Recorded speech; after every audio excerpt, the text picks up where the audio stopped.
नमस्कार श्रोते हो, इरा ब्लॉगिंग मराठी या युट्यूब चॅनलवर सर्वांचे स्वागत. आजच्या व्हिडिओमध्ये आपण ऐकणार आहोत कलंक ही कथा. तुझ्यामुळे, फक्त तुझ्यामुळे दोन्ही भावात अंतर पडलं, नाहीतर माझा आबा असा कधीच नव्हता. सासूबाई तोंडाला येईल ते थोरल्या सुनेला बोलत होत्या आणि ती गपगुमान ऐकत होती. श्रीकांत, राधाबाईंचा मोठा मुलगा, त्याच्या पाठोपाठ आलेला राहुल, धाकटा म्हणून जास्तच लाडका. श्रीकांतचं बालपण जास्त दिवस टिकलं नव्हतं. पाठीवर 2 वर्षांनी भाऊ झाला आणि त्याचं बालपण हरपलं. सगळं लक्ष एकट्या राहुलकडे. आईचं प्रेम सर्व मुलांवर सारखंच असतं असं म्हणतात, ते काही पूर्णपणे खरं नाही. थोरला आबा म्हणजे श्रीकांत लग्नाच्या वयाचा झाला तेव्हापासून राधाबाईंना काळजी होती. राहुल प्रचंड लाडात वाढलेला. अभ्यासात त्याचं लक्ष नसायचं. पूर्ण वेळ खेळणं आणि मजा करणं. तरुण वयात रखडत कॉलेज पूर्ण केलं, पण पुढे नोकरीवरही टिकेना. सतत धरपकड सुरू असायची.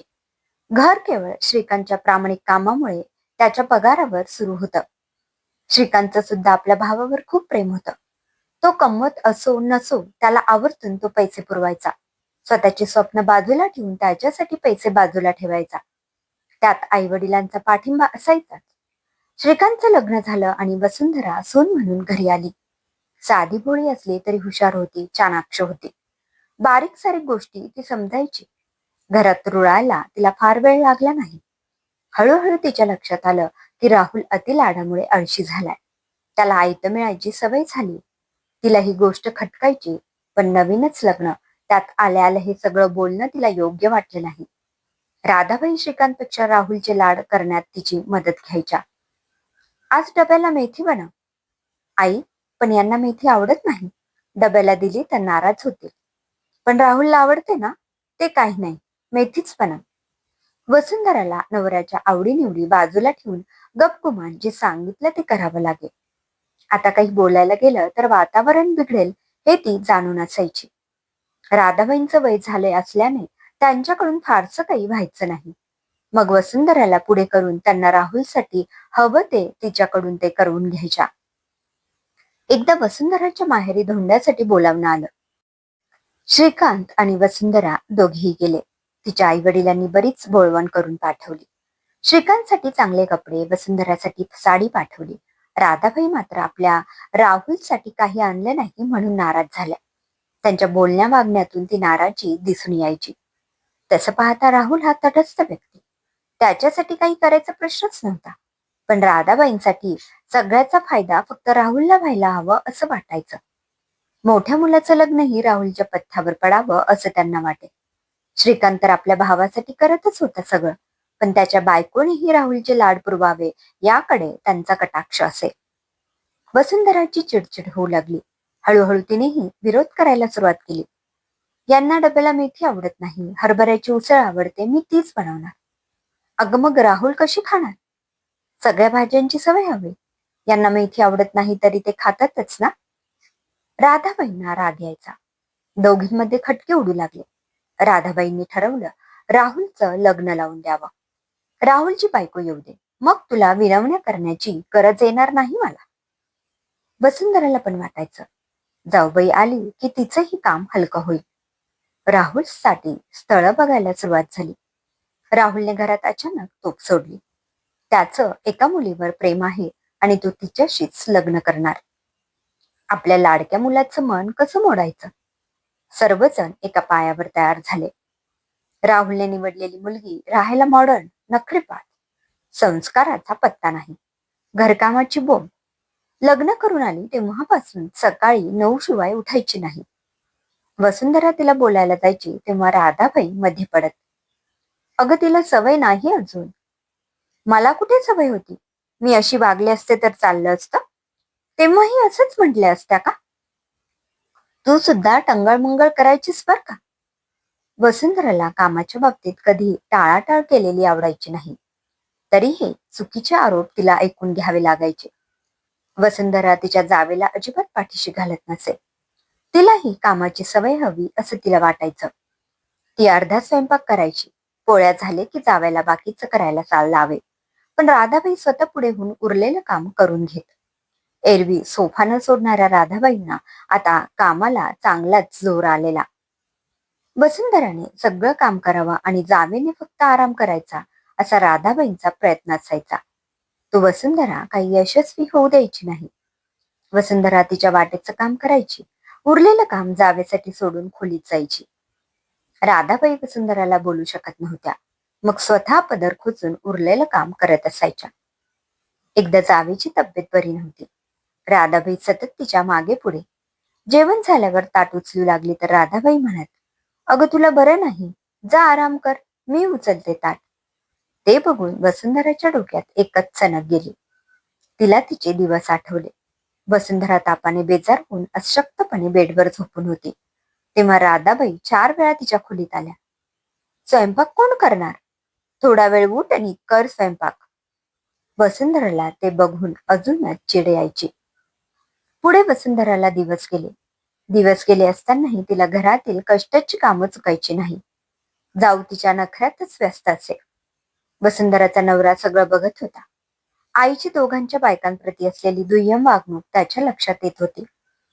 वसुंधरा तक्रार करत नसली तरी तिच्या वाटेला हे दुःख नको म्हणून त्याने एक निर्णय घेतला.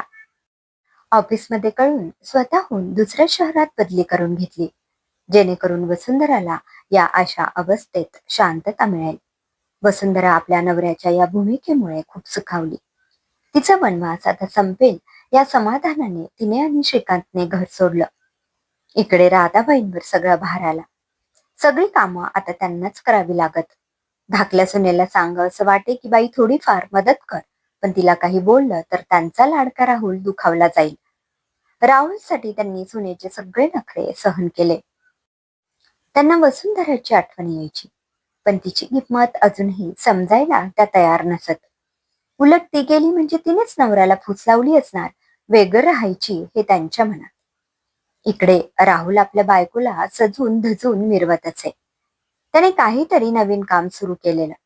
थोडे पैसे गुंतवून भरपूर पैसा कमवायचा. सुरुवातीला त्याला नफा झाला. श्रीकांत इथे नसल्याने त्याचं चांगलंच फावत होतं. राधाबाईंना तर राहुल इतके पैसे कमावतो म्हटल्यावर त्याला कुठे ठेवू आणि कुठे नको असं झालं. माझा राहुल कमवायला लागला, आता मला कोणाचीच गरज नाही असं त्या म्हणत. पण राहुल सगळे पैसे फक्त बायकोवर उडवायचा. घर फक्त श्रीकांतने दिलेल्या पैशांवर चालत असे. राहुलचं हे जास्त दिवस टिकलं नाही. हळूहळू तो फसत गेला. कर्जाचा डोंगर डोक्यावर चढला. राधाबाईंना एवढंच कळत होतं की राहुल कुठल्या तरी संकटात आहे. राहुलने त्यांना उलट काहीतरी सांगून सहानुभूती मिळवली आणि आपल्याला 5 लाख हवेत एवढंच तो म्हणाला. राधाबाईंनी श्रीकांतला तडक फोन लावला आणि पैशांची मागणी केली. श्रीकांतला एवढी मोठी रक्कम उभी करायची म्हणून संकट पडलं. एकतर त्यांच्या मुलाची जबाबदारी, वर नवीन घर, घराचे हप्ते.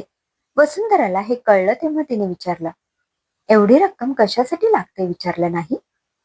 त्याच्या एका मित्राने ती रक्कम त्याच्याकडून घेऊन परत केली नाही. राहुलने मोठ्या मनाने त्याला आपली सगळी पुंजी दिली आणि मित्र फरार झाला. माझा विश्वास बसत नाही. अगं, माझा भाऊ आहे तो. तुम्हाला राग आला तरी चालेल, पण तुम्ही आधीपासूनच बघताय तो कसा वागतो. तुमचंच चुकलं. मोठा झाला तरी तुम्ही त्याला पैसे पुरवत राहिलात. त्याला तुमच्यावर अवलंबून ठेवलं. त्यामुळे त्याचं चांगलंच फावलं. जबाबदारीची जाणीव त्याला कधी झालीच नाही.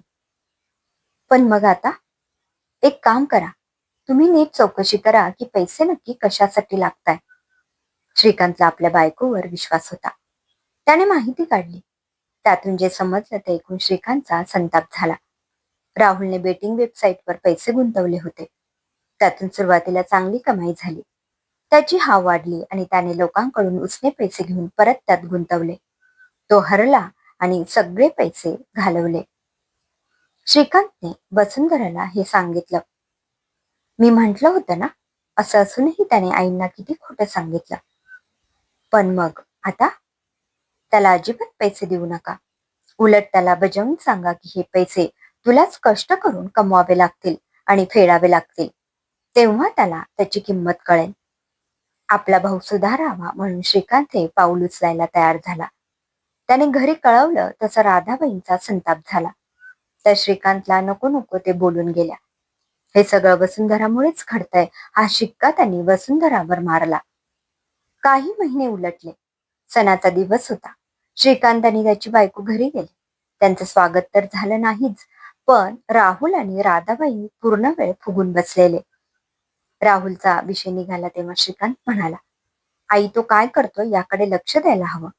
मागे त्याने जुगारात पैसे लावले आणि आपल्याला माहीतही नाही. राधाबाई राहुलची चूक होती हे मान्य करायला तयारच नव्हत्या. त्यांनी आपला रोख सरळ वसुंधराकडे नेला आणि भडाभडा बोलून गेल्या. ही तुझी बायको, हिनेच फूस लावली तुला. ही येण्याआधी किती जीव लावायचास तू तुझ्या भावाला, आणि आता त्याला गरज आहे तर मदतही करत नाहीस तू. काय जादू केली हिने तुझ्यावर. श्रीकांतला आता असह्य झालं. याआधी बायकोला त्या बरंच बोलायच्या तेव्हा श्रीकांत सहन करायचा, पण आता त्याचाही संयम सुटला. आई, वसुंधरावर आरोप करणं बंद कर. आज जे काही झालं आहे ते तुझ्या अतिलाडामुळे झालं आहे. लहानपणापासून बघतोय मी. राहुलच्या मागे लागताना मीही तुझाच मुलगा आहे हे तू साफ विसरून गेलीस. मीही भाऊ म्हणून त्याचाच विचार करायचो, पण प्रत्येक ठिकाणी मला डावलून त्याला तू पुढे करत आलीस. शाळेत असताना मला गाण्याचा क्लास लावायचा आमच्या शिक्षकांनी तुला सांगितलं होतं, पण तू साफ नकार दिलास. कारण राहुलला सहलीला जायला पैसे लागणार होते. मला पुढे शिकायचं होतं, पण तू सरळ सांगायचीस की राहुलला पुढे पैसे लागणार आहेत. माझं बालपण पूर्ण वाया गेलं. कुणामुळे? प्रत्येक गोष्टीत अगदी खाण्यापासून ते शिकण्यापर्यंत त्याचाच फक्त विचार तुझ्या डोक्यात असायचा. लहान होतो तोवर ठीक होतं, पण मोठा झाल्यावरही तुझं तेच. तू वाईट मार्गाला लागला, कर्ज करून ठेवलं तरी तू त्याला पाठीशी घालणार, आणि मी कष्ट करून सर्वांना पोचतोय तरी तू मलाच दोषी ठरवणार. आणि वसुंधराला काही बोललेलं तर मी अजिबात सहन करणार नाही. भाऊ म्हणून मी सगळं केलं ते ठीक आहे, पण तिने का म्हणून राहुलचे सगळे दोष पोटात घालायचे? का म्हणून तिने त्याचे लाड पुरवायचे? त्याने काही केलंय आपल्या वहिनीसाठी? तिलाही तिचा संसार आहे. स्वतःच्या नवऱ्याला आणि मुलाला सोडून ती तिसऱ्या व्यक्तीसाठी नाही आपल्या संसाराची राख करू शकत. आईचं प्रेम सर्व मुलांवर सारखं असतं असं म्हणतात, पण जेव्हा भावाभावांमध्ये फूट पडते ना, तेव्हा तो दोष त्यांच्या बायकांचा नसून आईने एखाद्या मुलावर केलेल्या आंधळ्या प्रेमाचा असतो. घरातले सर्वजण ते ऐकत होते. राधाबाईंचे डोळे उघडले की नाही माहीत नाही, पण वसुंधराला मात्र आज खूप वर्षांनी तिचा हक्क मिळाला, समाधान मिळालं आणि तिच्यावरचा कलंक पुसला गेला. समाप्त. श्रोते हो, कशी वाटली ही कथा कमेंटमध्ये अवश्य कळवा. पुन्हा भेटूया एका नवीन कथेत. धन्यवाद.